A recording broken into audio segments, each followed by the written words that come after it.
not the man who you can really limit it.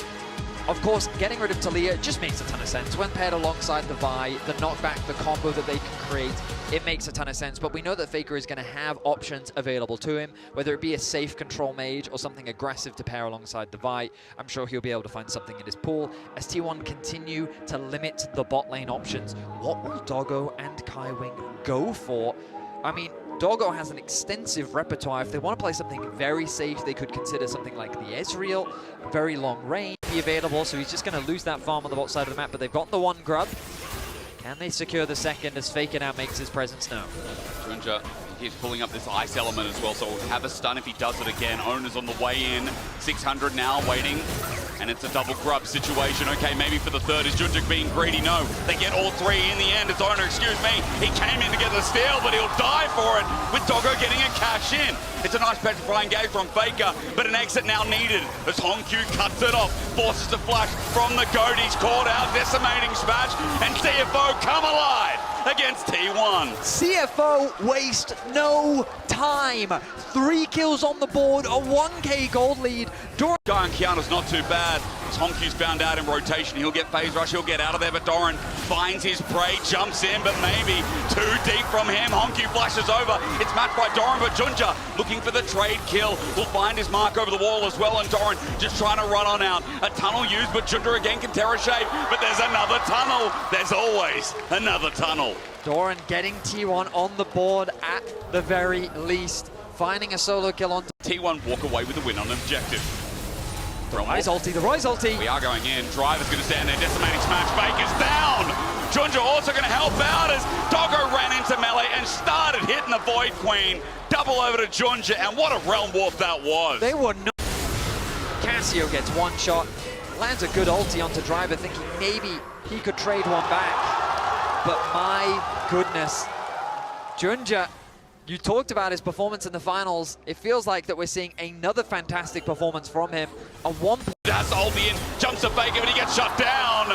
Carrier saves the day. It's a double TP, but there's more numbers here for T1 as Driver has walked into the ongoing trap. Hongq now walks into range of Owner, and CFO had control, but they're relinquishing it.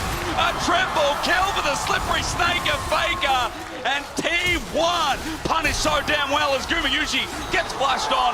Doggo's still got the spunk. 3-0 on the Draven. He needs to step up. Okay, the gloves are off. T1 are fighting back, and CFO's aggression gets punished. An ultimate from the mid lane to allow for Doggo to continue his heavy overcommitment from CFO. They think that it's an easy gank, but the ultimate from Junja trying to keep Carrier away made it so much easier for Faker to turn that around. And then when the TP came through, I think CFO should have just focused on trying to cross-map, because this time around T1 had the numbers advantage, and I think that's the biggest thing that CFO have been getting away with.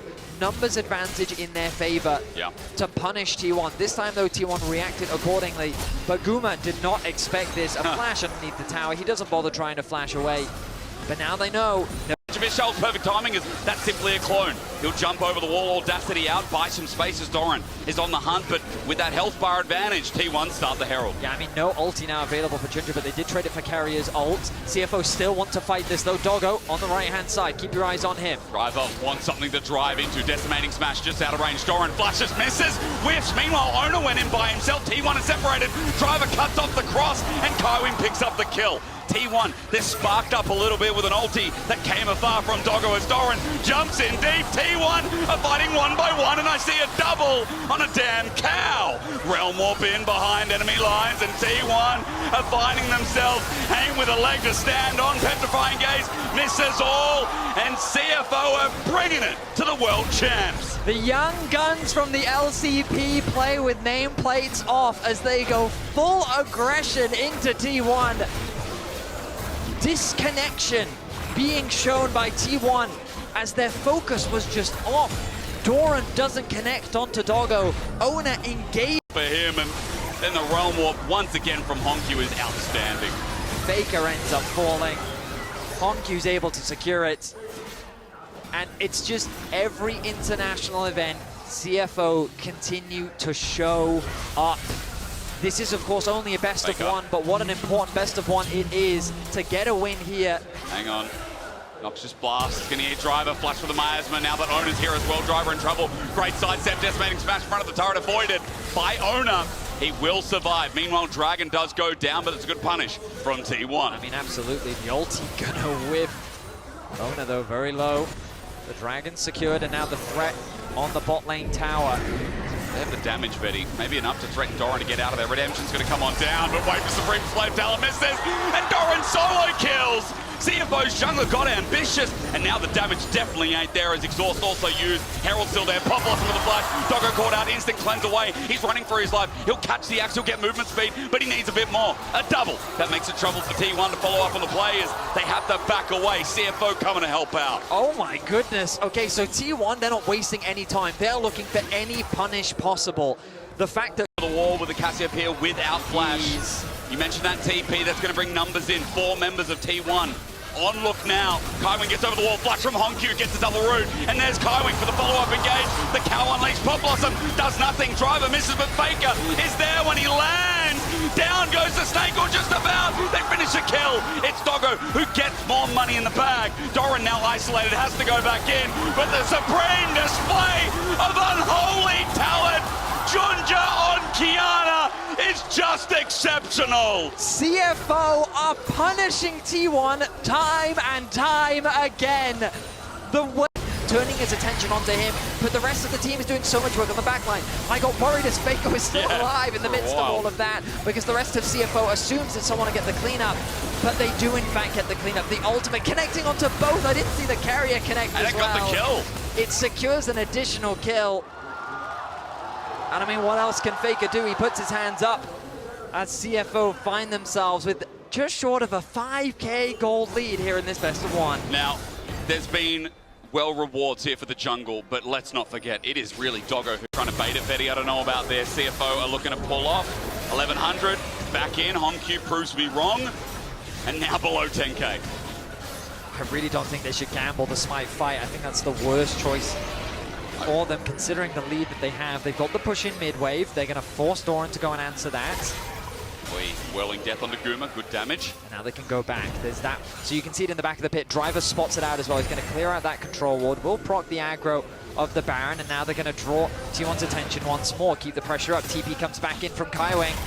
Okay, Carrier's going to find an angle in the meantime. That's his point. That gives vision. Redemption going to come down. Nice, healthy CFO below 10K once again.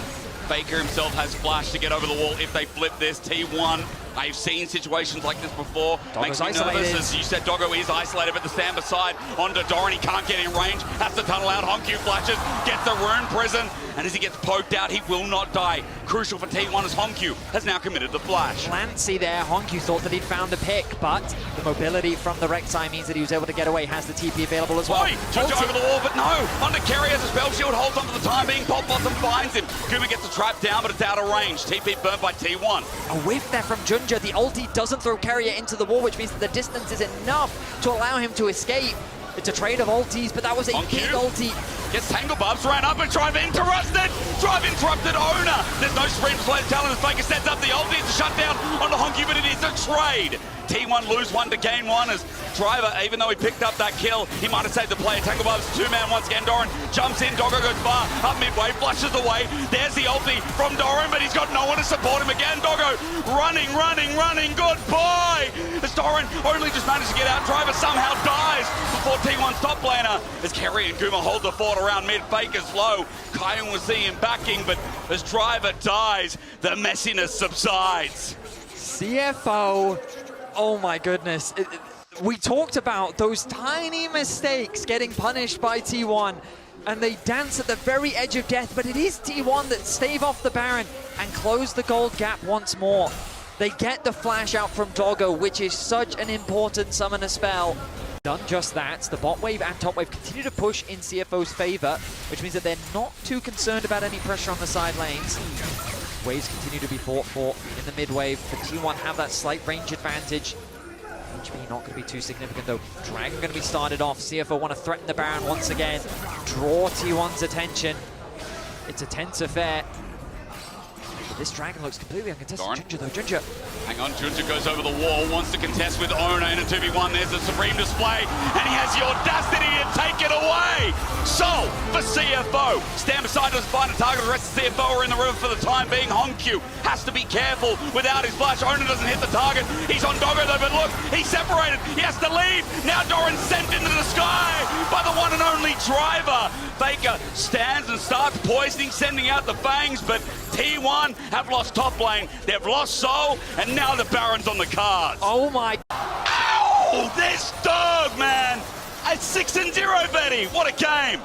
His bite is so much worse than his bark. As tower falls, a man is down on the side of T1. The defenses are falling apart. Faker now makes his way back onto the Rift, but I think the damage has already been done. Is he enough to defend the Nexus? Another inhibitor falls. The Baron doing some serious work. Just imagine if we started getting the best of 5 of this again. It's only one game and it feels so good. Ginger's going to be caught out though as he runs for his life. Gets away with the help of a heal. And CFO supporting staff are coming in. Carrier though, a clutch defense. Petrifying Gaze though won't be enough. As Driver's always where you need him as well. Against T1, CFO get a bit of revenge. And the first team going 2-0, Betty. At least in my eyes, CFO smacking down the LCK's 4th seed as Faker runs back to the base, but this game's done. I see one delicious looking oyster at Worlds 25. What an incredible game. The tension was so high as T1 really fought valiantly around these neutral objectives. But the sheer level of confidence from Ginger was unbelievable. And I mean, we didn't talk about him much, but Kaiwing had some insane moments as well. Like, there's going to be so much to review from that game, but really, it's time to celebrate CFO. They go 2-0. I'm pretty sure this is the first LCP team ever in the Swiss stage to go 2-0, and they're going to be fighting with the other top dogs to get out and secure a spot in the quarterfinals.